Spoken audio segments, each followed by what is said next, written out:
it should be obvious to you that this is not my usual Boya Road section of Kumba. This is a different one. As you look at the picture, this is a Hausa quarters.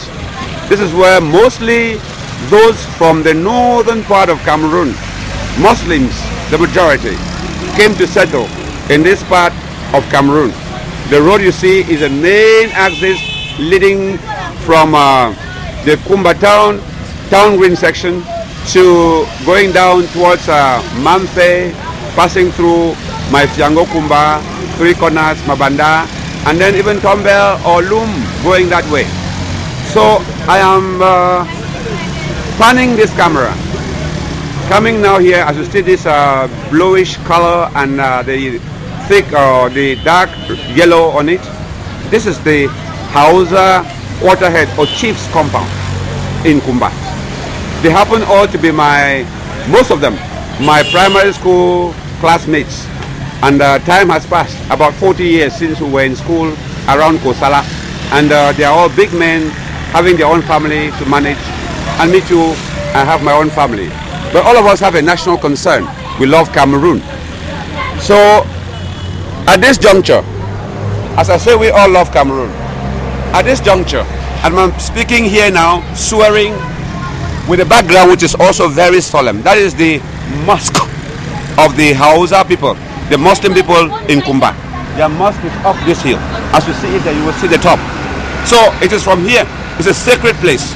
And this chief of this Hausa people, he helped to build that mosque near here. So everybody, Hausa people come and assemble here. So this ground is very respected in this town. So every talk we'll be having here, it is heart to heart. And then follow me, sir. This man you see sitting with hand akimbo. Yes, he even belongs to the CPDM. He's Sule Ubah-Muhammed. Yes, he is a youth winger here of CPDM. Very important person in the town. At this crucial moment when the Marafa Halilu Yaya problem is, I don't think even though he is of the CPDM, he can be indifferent to the plight that Marafa is going through. Sule, over to you. What is your take with respect to this national issue of Marafa? You from a background that you're proud of, the northern part of Cameroon. Well, Marafa has served this country to the best of his ability. He has served the CPDM party very well. But again, we should not undermine the principle which says nobody is above the law. If Marafa has erred, he has to go. He has to face justice. If Marafa has not erred, justice should be done to him. He should give me a fair trial, fairly represented by counsel, and let due process of law take place. This is all what I have to say. Yes, now at least somebody who is in Kumba, listening to the pulses of the people. Is that what you hear from your own people around your area? The universal acclamation here among the people of Kumba is that they feel that Marafa is a victim of circumstance. Marafa is a victim of circumstance. He has not committed no offense. He's being seen as a potential president aspirant for Cameroon. And based on that, the president and his secretary have taken up to deprive him of that presidency. That is the thinking and thought of Kumba people. I hear you, sir, and that sounds like what we heard from his chief lawyer, Kale, who said that Marafa is more of a political victim than an economic criminal. Yeah, even the former Prime Minister, I read in the paper, said he vindicated Marafa, and Marafa has not committed any offense. That's which Prime Minister is that? Chief Ephraim Noni. Ephraim Noni himself? Yes. But now he himself also is in mess. Yeah, he was saying that while in prison he wrote a letter that he has vindicated Marafa, and Marafa is not a criminal. Yes. So Mr. Chiroma, when I had to say that Marafa was not arrested for political reasons but for economic reasons. that he has embezzled public funds, he has abused office and misused office. That's why he's being arrested. So you have called the name Issa Chiroma. You too as a Muslim in Cameroon, because it is sensitive. We have now two big names of the Muslim community of Cameroon competing even for who is right and who is wrong. If you were to choose as a Muslim between those two as your leader, which would you think merits it? Well, first of all, I don't know them. I don't know the two of them very well. I just know them to be politicians. This is a minister, this is a minister. But I have not gone closer to them to know their behavior, their way of doing things, and their thinking. So, from a superficial point of view, to me, both of them are the same. Because I don't know them. All right, now let's say popular opinion. What do you think if they have to vote in this your area here? Marafa is going to win. Wonderful. Marafa is going to win. Even though Marafa is in prison and the other man is free. People don't trust Issa Chiroma. People say he has to explain about the 32 billion francs of Cameroon, the plane crash. Yes. Which when he was Minister of Transport, it was hidden until recently that it came out. So that loyalty and allegiance, that respect is not for him, because he too is a victim of criminal brigandage. So you think if they were to vote among the northerners in Kumba, Marafa will be a higher bet? Yeah, they will vote for Marafa. Marafa is more amenable here than Chiroma. People love Marafa, trust him, have confidence in him than Chiroma. That's the popular opinion among the Hausa and the non-Muslim community here.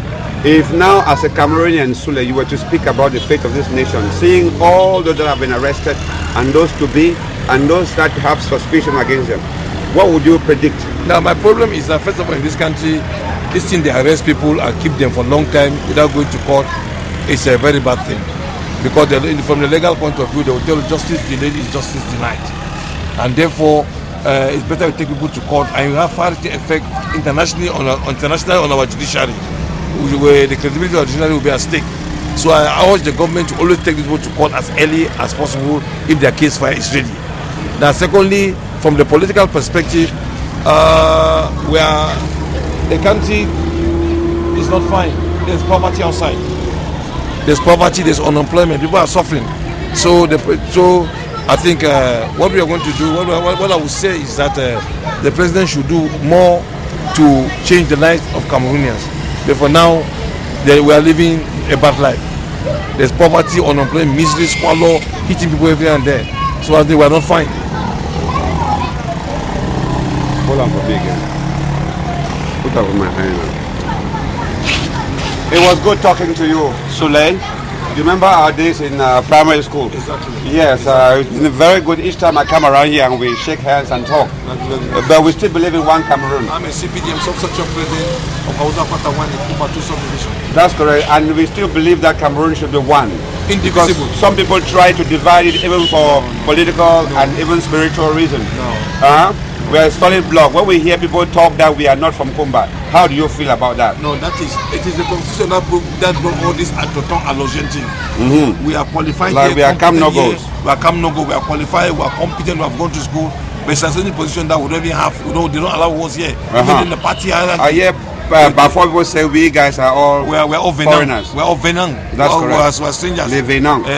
So they don't allow us to hold pertinent position in the party. In party structures. Don't no respect. Don't talk about the council. Yes. When it comes to mayor or just it's not there. Yes. They only use those things to block people, and the administration support them. Okay, so they use some small type of poor logic to hold down democracy. Yes. And freedom of expression. And that's not democracy, because democracy does not mean that you have to block and that side from improvement. Democracy is popularity and acceptability to the people. That's correct. Now competence now. Competence. Merits prevail. Yeah, that's right.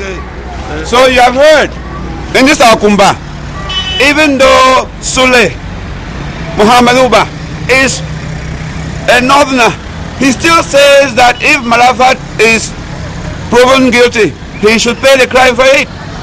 But if he is not, let due process prevail. He should not be victimized. That is somebody with, that's what we go to school for. We don't need to just tie ourselves to our umbilical cord and say, this is my child's man, we support him blindly. And we don't need just to accept some nonsense just because somebody is in power and ruling and imposing. And then, at this critical time, you heard him say it, The economy is in poor condition and everybody is hurting. Rather than come and say you are increasing the price of fuel from 600 to 700. See how the people are living and give them a better standard of living before you talk about increases. It has a multiplier effect. It has a multiplier effect. If you make the people feel better, the government coffers will feel better. When petrol is high, everything will be higher. And everything, yes, when petrol goes high, everything goes higher. So, in other words, I will try to translate also in French. Mesdames, Messieurs, c'est Patrick Sianet, leader de LVP, qui parle dans sa ville natale. Je viens de parler avec mon ami d'enfance, qui s'appelle Ubah-Muhammed. Sule, on a fait l'école primaire ici ensemble. Ici dans la ville, on nous traite des halogènes, ceux qui viennent d'ailleurs. Donc c'est pour dire que dans la structure de la société ici, socio-économique, on nous dit qu'on doit s'écarter, on doit rentrer à notre village. Le concept de village électoral. Est-ce que c'est ça que nous avons tous accepté comme le principe qui devrait gouverner le Cameroun? Non. Dans la Troisième République, que moi, je prétends être un grand parti prenante, on ne peut pas tolérer ces choses. Je viens de comprendre à Yaoundé là que l'archevêque de Yaoundé commence à victimiser les Bas-Américains dans une université catholique. Catholique. Où allons-nous? Je me le demande. Et avec un président qui ne dit rien, un gouvernement qui ne dit rien. Plutôt, on commence à vouloir même victimiser le doyen d'université qui a mis la lettre en public. Voyons, vraiment, je m'en moque. Hein? Donc c'est pour autant, résumé en disant, voici un musulman qui dit, s'il y avait à choisir entre Tiruma et Marafa, dans cette localité, dans cette contrée, dans ce village où il y a beaucoup plus de musulmans, c'est même Tiruma qui serait en prison par rapport à l'affaire Kamer et peut-être d'autres choses. Alors, une démocratie demande que les talents prévalent, que ce n'est pas la médiocrité qu'on promouvoit. Patrick Sianet, depuis sa ville natale, à Kumba. Paix, travail, patrie, peace, work, fatherland, in a country that is so beautiful, but our nonsensical attitude as men and women without morals, without principles, may drive this country to a place where all of us will regret. To be forewarned is to be forearmed. Peace, work, fatherland, libertas, veritas, probitas, all for one, one for all. What goes around comes around. What goes around comes around. Cameroon, Africa, I salute you. It's almost done. That's correct. You have done a wonderful job, and I also should salute you for that. Thank you very much. Yes, thank you very much. Cameroon will have peace someday, no? So we'll get better someday, that's it. Isn't it?